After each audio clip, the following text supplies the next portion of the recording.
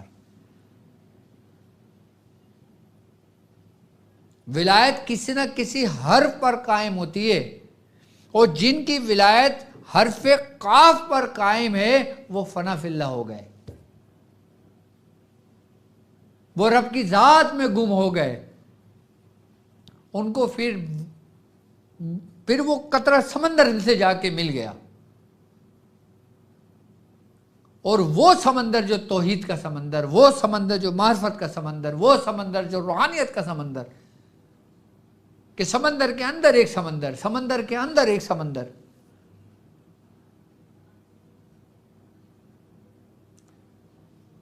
جب کالی حرف قاف ہی کی گراں کھلنے لگتی ہے نا تو انسان کے وجود پہ لرزہ طاری ہو جاتا ہے۔ ہم نے صرف چہل کاف کو پڑھا ہے، سمجھا نہیں ہے۔ ابھی میں صرف کاف کے بارے میں بتا رہا ہوں، ابھی فے پہ تو میں آیا ہی نہیں، کہ جس کاف سے چہل کاف شروع ہوتی ہے، ابھی ہم نے اس کاف کی حقیقت ہی کو نہیں سمجھا، ہم نے صرف رٹافیکیشن کیا۔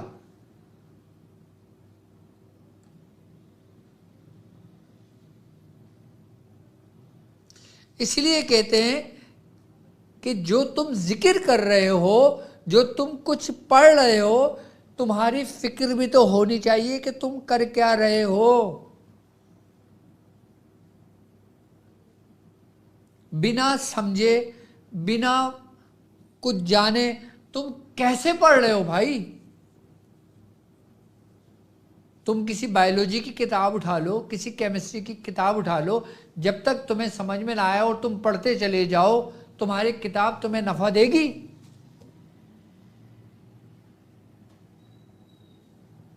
اگر تم نے فزکس کی کتاب اٹھائی اور تم نے اس کو بنا سمجھے پڑھنا شروع کر دیا تو تمہیں نفع دے گی فزکس؟ تم پیپر دے کے پاس ہو جاؤ گے؟ ہرگز نہیں ہوگے۔ جب ایک دنیاوی معاملات میں تم اتنی محنت کرتے ہو، اس فزکس کو سمجھتے ہو، پڑھتے ہو، پریکٹس کرتے ہو، لکھتے ہو، ٹائم دیتے ہو، اپنی نیند حرام کرتے ہو، سب کچھ کرتے ہو، اپنا کھیل کود ترک کر دیتے ہو، اپنی خواہشات ترک کر دیتے ہو کہ مجھے ایگزام دینا ہے، اور پھر وہ ایگزام کہاں گیا کہ جس میں تم نے قدم رکھا ہے، اس کے لیے بولتے ہو کہ یار بہت زیادہ ٹائم لگ جاتا ہے۔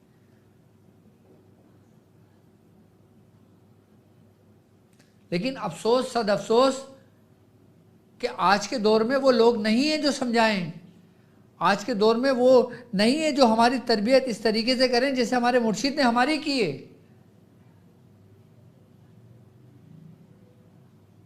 کہاں جائیں پھر ہم؟ کس کا در تھامیں؟ کس کے دامن کو دیکھیں؟ کون ہمیں سمجھائے گا کاف کے بارے میں؟ کون ہمیں سمجھائے گا؟ پھر ابھی تو یہ ایک کاف ہے، اور چہل کاف جو تم پڑھتے ہو اس میں 40 کاف ہیں، اور 40 کاف کے معنی الگ الگ ہیں، 40 کاف کی منزلیں الگ الگ ہیں، 40 کاف کی روحانیت الگ الگ ہے، 40 کاف کی کیفیت، تاثیر، ہر چیز ایک سے جدا جدا ہے، لیکن لفظ دکھنے میں صرف کاف ہی ہے۔ کیسے؟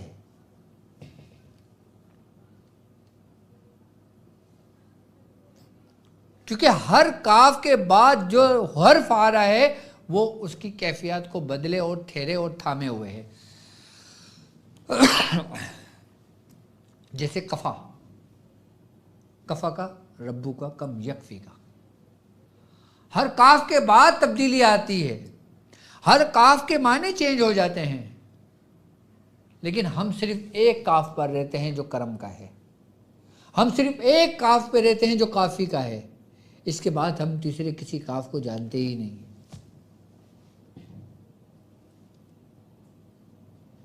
اگر کوئی مرید ہم سے پوچھے کہ حضرت چہل کاف کیا ہے تو آپ کیا بتاؤ گے؟ اسی 40 کاف،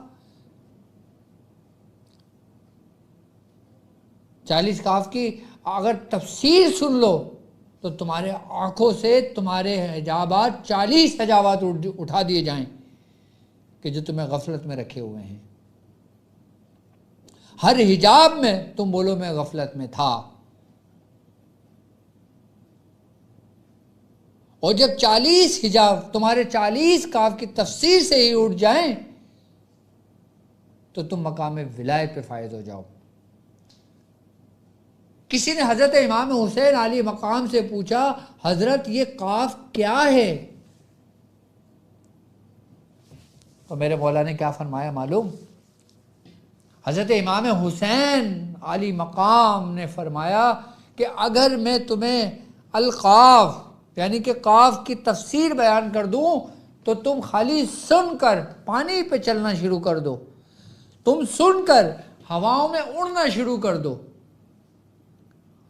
اور تم اس کاف کو اپنی انگوٹھی کے نگینے میں ترشوا کر اس کی منزل کو پاؤ۔ کیا فرماتے ہیں کہ تم اس کی شکل کو نگینے میں کندہ کرا لو، انگوٹھی میں پہن لو، تو اس کی زبان سے سوا خیر اور برکت کے کچھ بھی نہ نکلے، یعنی کہ وہ جو کہے وہی نکلے جو خیر اور برکت ہو۔ اگر تم صرف اپنے انگوٹھی پر قاف کندہ کروا لو اور پہن لو خالی اس کو، خالی حرف قاف کو پہن لینے سے، حرف قاف کو پہن لینے سے انگوٹھی کو، حضرت امام حسین کیا فرماتے ہیں کہ تم جو کہو نا وہ خیر اور برکت ہی تمہارے منہ سے نکلے۔ اللہ تمہیں شر سے محفوظ کر دے گا، اللہ تمہیں بدگوئی سے محفوظ کر دے گا، اللہ تمہیں بد زبانی سے محفوظ کر دے گا۔ صرف قاف آپ نے کندہ کروا لیا چاندی کی انگوٹھی پر تو وہ بھی تمہارے لیے کافی ہے۔ تم کاف کی تفسیر کو سمجھنا تو دور کی بات ہے۔ حضرت امام حسین علی مقام صرف اس بات پہ یہ فرماتے ہیں، صرف میں اگر تفسیر بیان کر دوں، امام حسین علی مقام فرماتے ہیں کہ تو تم پانی پہ چلنا شروع کر دو۔ اور پھر تم چہل قاف کی بات کر رہے ہو کہ وہ چہل قاف جو ایک وجد کی کیفیت میں، ایک ایسی حالت میں کہ جس کیفیت کے اندر نہ انسان زمین پر ہوتا ہے نہ عرش پر ہوتا ہے، نہ زمین پر ہوتا ہے نہ آسمانوں پر ہوتا ہے، نہ مشرق میں ہوتا ہے نہ مغرب میں ہوتا ہے، نہ شمال میں ہوتا ہے نہ جنوب میں ہوتا ہے، اس کیفیت میں آپ کے منہ سے نکلے ہوئے وہ الفاظ جو 40 کاف کہلائے، جو خاندان قادریہ کہ اس میں اعظم کی حیثیت ہیں مریدین کے لیے۔ آپ دیکھیں جو قادری ہوگا اس کو چہل قاف یاد ہوگی، جو ابو العلائی ہوگا ان کے خاندان میں کثرت سے چہل قاف پڑھی جاتی ہے۔ ہمارے دادا میں جن کی خود میں 24 کی محفل کرتا ہوں، حضرت دادا میاں المعروف دادا میاں حضرت نبی رضا شاہ صاحب رحمۃ اللہ علیہ، جن کا لکھنؤ میں مزار ہے، انہوں نے صرف چہل قاف اتنی کثرت سے پڑھی ہے کہ 9 دن میں ایک وضو سے انہوں نے 1.25 لاکھ مکمل کی تھی، جو ہمارے خاندان میں آج تک کوئی کر نہیں پایا۔ ابو العلائیوں کے اندر سب سے زیادہ کثرت سے پڑھی جانے والی جو دعا ہے، جو چہل قاف ہے، ہمارے مرشد نے اس کو کثرت سے پڑھا، ہم سے پڑھوایا، ہمارے مرشد نے پڑھا، ہمارے بھائیوں نے پڑھا، ہمارے پیر بھائیوں نے پڑھا، ہمارے مریدین نے پڑھا، ہمارے دادا میاں عثمان علی شاہ صاحب رحمۃ اللہ علیہ آپ نے کثرت سے پڑھا۔ صرف چہل قاف کو سمجھ لینے سے انسان اس کی معرفت کو حاصل کر لیتا ہے، ولایت کے مقام پہ پہنچ جاتا ہے۔ اور اگر جو وہ اس کی تفسیر کو سن لے، اس کی تفسیر کو جان لے، اس کی تفسیر کو سمجھ لے، اس کا کیا مقام ہوگا کہ انشاءاللہ تعالیٰ وقت رہا تو میں ابھی تو ایک میں نے قاف کے بارے میں آپ کو بتایا ہے، ابھی 39 قاف باقی ہیں، پھر میں اس کی کیفیت اور پھر اس کا ملاپ اور اس کے بارے میں بتاؤں گا۔ اگر ہم اس کو معنی طور پہ دیکھتے ہیں، کس کو؟ اس کے لغوی معنی کو دیکھتے ہیں، قاف کے لغوی معنی کو اگر ہم دیکھتے ہیں نا تو اس کے معنی چمڑے کو ملا کر سینے یا الگ کرنے کے ہیں، یعنی کہ اس کاف کے اندر ایک ایسی کیفیت بھی موجود ہے جو ملاتی بھی ہے اور جدا بھی کرتی ہے۔ قاف کے اگر خالی لغوی معنی آپ اپنی بیاضوں میں دیکھو لغت میں تو ملتا ہے چمڑے کو ملا کر سینے یا الگ کرنے کے ہیں، یعنی کہ اس میں عداوت بھی ہے اور اس میں محبت بھی ہے، اس میں دشمنوں کے لیے قہر بھی ہے اور اس میں دوستوں کے لیے نعمتیں بھی ہیں، اس میں قرار بھی ہے اور اس میں قہر بھی ہے، اس میں جلال بھی ہے اور دوستوں کے لیے جمال بھی ہے۔ اسی لیے اس کو کہتے ہیں کہ کفا کا ربو کا کم یکفی کا وقفہ تو کف کفو کفمین کان من کا کری تکری کریں کا کری کریں فی تبدن قبدن تجلی مشک شکتو کا لک لک لکا کفا کا مابی کفا غابی قربت یقا قابن کہنا تحقی قابن فلک۔ یہ چہل کاف ہے، یقیناً یہ لوگوں کو یاد ہوگی، آپ پڑھتے ہوں گے۔ چلیں اب میں آ جاتا ہوں اس کے سرداران کے اوپر کہ اس کے جو 40 اس کاف کے ماتحت، ابھی تو میں نے خالی کاف کی اس کے بارے میں بیان کر دیا، اب میں اس کاف کے ماتحت جو 40 سردار ہیں، یعنی کہ ہر کاف کا ایک سردار جو ہے، میں اس میں سے 16 سرداروں کے نام اس کی ترتیب میں آپ کو سمجھا دیتا ہوں، ٹھیک ہے۔ اب اپنے اس کی یہ تو چہل کاف ہے نا، یہ تو لوگوں کو یاد ہوگی، یہ تو دیکھ لیں گے، آپ اس کو ہٹا دو، ٹھیک ہے۔ بلکہ جن کو یاد نہیں ہے چہل کاف وہ اس کا اسکرین شاٹ لے لیں، باقی جو میرا یوٹیوب چینل ہے اس کی کمیونٹی میں بھی اپلوڈ کروا دوں گا چہل کاف، اور جو میرا واٹس اپ چینل ہے واٹس اپ چینل پہ بھی اپلوڈ کرا دوں گا۔ واٹس اپ چینل بھی میرا آپ جوائن کر سکتے ہیں، ڈاکٹر عبدالوالی شاذلی واٹس اپ چینل پہ لکھیں گے آ جائے گا، آپ اس کو جوائن کر لیں، اس میں آپ کو سب PDF بھی مل جاتی ہے۔ اچھا اب یہ نقش دیکھیں آپ کی اسکرین پر موجود ہے، یہ چہل کاف کے سردار کے موکلات کا نقش ہے، ٹھیک ہے۔ آپ پہلے اس نقش کی تصویر کھینچ لیں، اس کی واٹس اپ کر لیں، ٹھیک ہے، اس کو سیو کر لیں۔ اب میں اس کی چال اور اس کی ترتیب اور اس کے طریقہ کار آپ کو سمجھاتا ہوں میں، ٹھیک ہے۔ آپ نے دیکھا یار یہاں پہ نا وائٹ بورڈ کا تھوڑا سا ایشو ہے، تو ابھی وائٹ بورڈ ہو نہیں سکتا، تو میں اس لیے آپ کو ایسے سمجھا دیتا ہوں۔ آپ نے بھی تھوڑی دیر پہلے دیکھا سرداران کے نام ایک نقش کی صورت میں خانوں میں لکھے ہوئے ہیں۔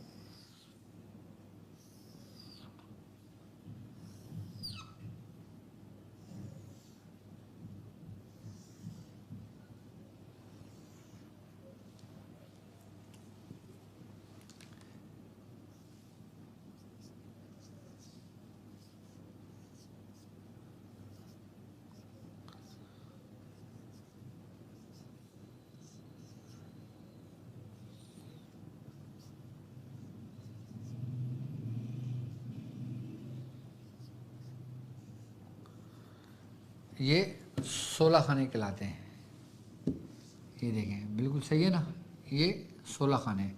اچھا اب پہلے خانے کے اندر اس نقش کے اندر ایک لکھا ہوا ہے اکفائیلو۔ اکفائیلو کون ہے؟ یہ سردار ہے پہلے کاف کے ماتحت، کہ جن کے ماتحت تمام چہل کاف کے نوری مخلوقات ہے جو حرف قاف پر ہے۔ دوسرا نمبر جہاں لکھا ہوا ہے وہاں پہ دوسرا لکھا جائے گا بک فائلو، تیسرے پہ جک فائلو، یہ سب اس طریقے سے لکھا جائے گا۔ ابھی لکھنا کیسے وہ میں سمجھا دیتا ہوں آپ کو۔ اب دیکھیں اسکرین پر بیٹا نقش لگاؤ ذرا ایک منٹ کے لیے میں سمجھاؤں ذرا۔ اب یہ دیکھیں آپ کی اسکرین پہ سب سے نمبر 1 لکھا ہوا ہے، کیا لکھا ہوا ہے پڑھیں؟ اکفائلو۔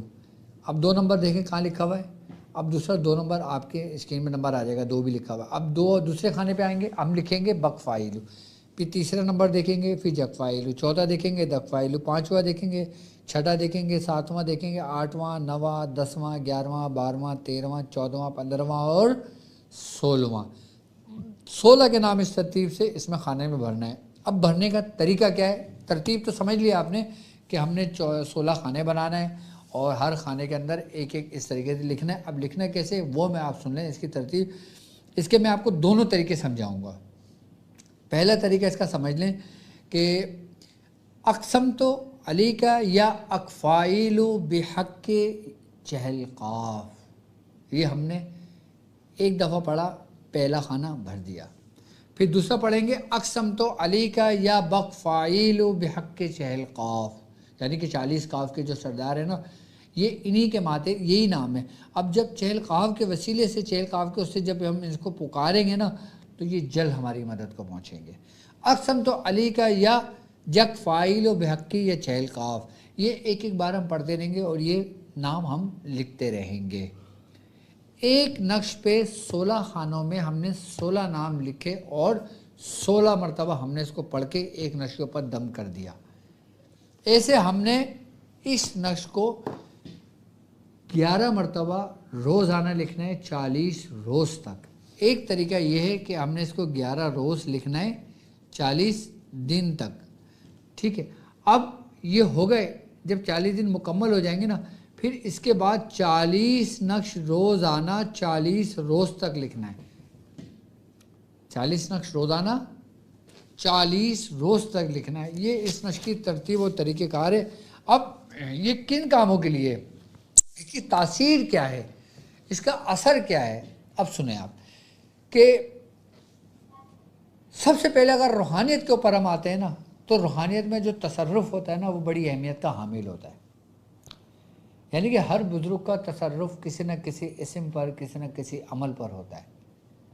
لیکن جن اہل سلوک میں چلنے والے مسافر کا حرف قاف پر ہو تو اس کی موجودات تصرف کے اندر اس کو اتنا بلند و بالا کر دیتا ہے کہ جس کی روشنی سے اس وقت کے جتنے اولیاء کرام ہوتے ہیں نا وہ اس کو دیکھ کے اس پہ رشک کرتے ہیں.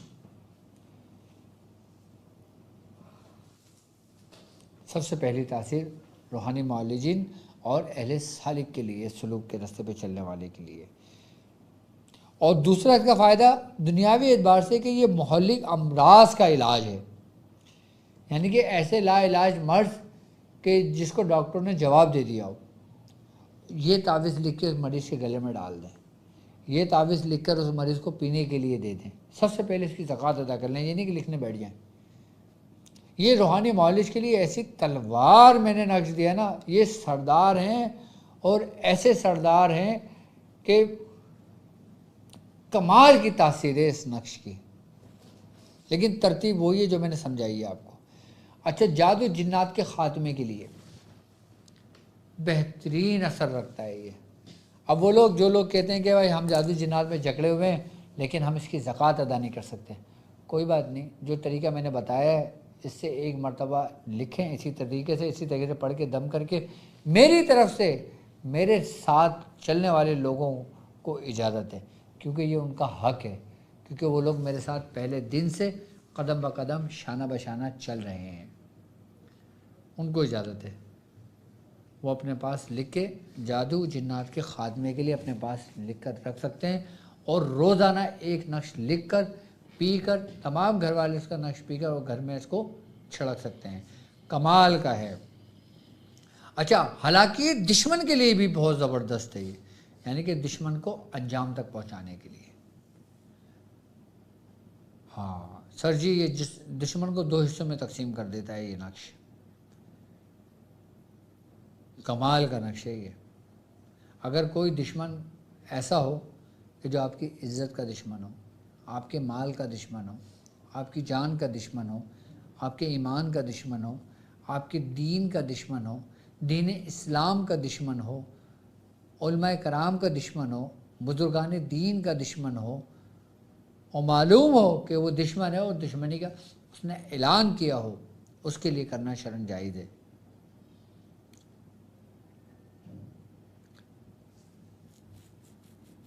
آپ خالی کوئی اینٹ لیں، قبرستان میں بلاک ہوتا ہے نا، بلاک، اس اینٹ پر اس نقش کو اسی ترتیب سے لکھیں، لیکن نیچے جس کے لیے لکھتے ہیں اس کا نام لکھ دیں اور اس کو کسی قبر میں یا قبر کے ارد گرد اس کو دبا دیں.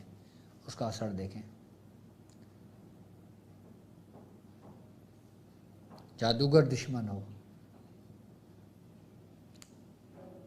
لیکن جائز کام کے لیے کریں، کبھی ناجائز کسی کے لیے نہیں کرنا. یہ بات یاد رکھوں کہ ہر چیز لوٹتی ہے. زبان بندی کے لیے کمال رکھتی ہے، سلامتی سفر کے لیے کلام رکھتی ہے، گھریلو جھگڑوں کے لیے، ناچاگیز کے لیے۔ اب جو لوگ چاہتے ہیں نا کہ ان کو عزت ملے، سرداری ملے، بعض لوگوں کو بڑی خواہشات بھی ہوتی ہیں کہ ہمیں گدی ملے، بعض لوگوں کو بڑی خواہشات ہوتی ہے کہ ہم جانشین بن جائیں، بعض لوگوں کو سجادہ بننے کی بھی بڑی خواہش ہوتی ہے، ان لوگوں کے لیے بھی بہت زبردست عمل ہے کہ یہ نشلے کے اپنے بار رکھ لیں۔ وہ عزت، وہ مقام و مرتبہ جو دنیاوی ہو، جو سلاسل کا ہو یا کچھ بھی ہو، بہت فائدہ مند ہے۔ میں ان کو بھی ہدایت دوں گا کہ جن کو یہ خواہش ہے وہ رکھیں اپنے پاس۔ اور اولاد کی نعمت کے لیے بھی، کہ جو اولاد کی نعمت کے لیے ترستے ہیں، جن کو اللہ نے اولاد عطا نہیں کی ہے، وہ چہل کاف پڑھیں اور اس نقش کو رکھیں۔ کیوں؟ کیونکہ یہ اصل حرف قاف ہی ہے، یہ اصل حرف قاف ہی کی تجلیات، حرف قاف ہی کی روحانیت ہے۔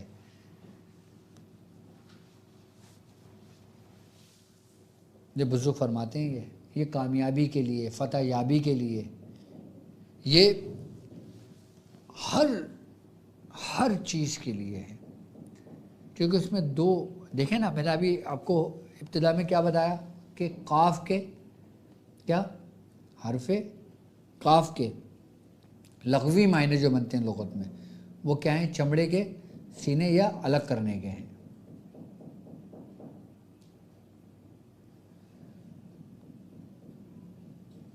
کہ چمڑے کو ملا کر سینے یا الگ کرنے کے ہیں، یعنی کہ اس میں دونوں تاثیر موجود ہیں، جدائی کی بھی اور محبت کی بھی۔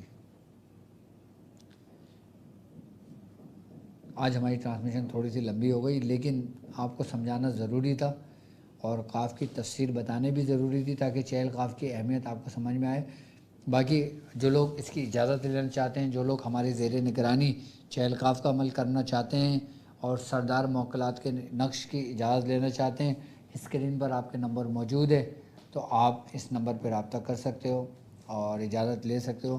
اور جو ہمارے ساتھ اس کورس میں شامل ہونا چاہتا ہے، ذکر و اذکار میں شامل ہونا چاہتا ہے، تاک ہیلنگ میں شامل ہونا چاہتا ہے، وہ اپنی خواہشات کا اظہار کر سکتا ہے اس نمبر پہ رابطہ کر کے۔ یاد رکھیں ہماری جو کال کی ٹائمنگ ہے پاکستانی ٹائم کے مطابق دوپہر 3 بجے سے لے کے رات 8 بجے تک آپ ہمیں کال کر سکتے ہو، میسج کر سکتے ہو، آپ کو جواب انشاءاللہ مل جائے گا۔